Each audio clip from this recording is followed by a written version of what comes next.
মায়ের কবরের পাশে বসে অঝরে কাঁদছে ছোট্ট শিশু সামিয়া।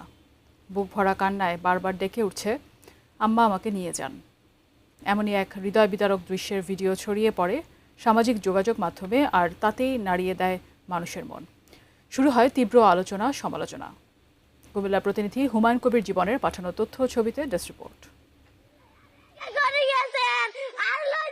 কুমিল্লার লালমাই উপজেলার ১২ বছর বয়সী সামিয়া আক্তার মা হারিয়েছে ৫ বছর আগে। প্রবাসী বাবার দ্বিতীয় বিয়ের পর থেকেই সৎ মায়ের সঙ্গে বসবাস।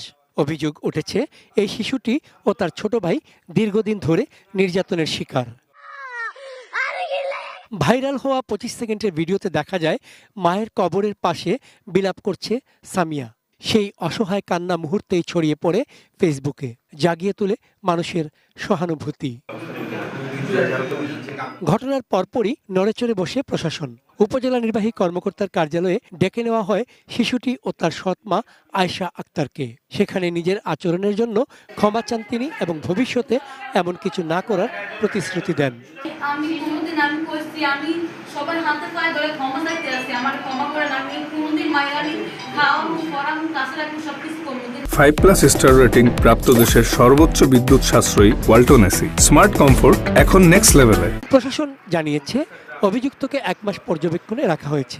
এই সময়ের মধ্যে আবার অভিযোগ উঠলে নেওয়া হবে আইনগত ব্যবস্থা। একই সঙ্গে শিশুটির নিরাপত্তা নিশ্চিত করতে নজরদারি চালু রাখা হয়েছে। 1 মাসের ভিতরে এই মেয়েদের দায় সঠিকভাবে পালন না করে, খাওয়া দাওয়া থেকে শুরু করে শাসনটা আদরতা স্কুল লেখাপড়া যদি না করো আমরা কিন্তু ব্যবস্থা নিতে পারি। প্রশাসনের এই দ্রুত পদক্ষেপ ইতিবাচক হিসেবে দেখছেন স্থানীয়রা। তবে প্রশ্ন থেকে যায়, একটি শিশুর নিরাপদ শৈশব নিশ্চিত করতে সমাজ কতটা প্রস্তুত? চন্দন পাল, ডেস্ক রিপোর্ট, এটিএন নিউজ।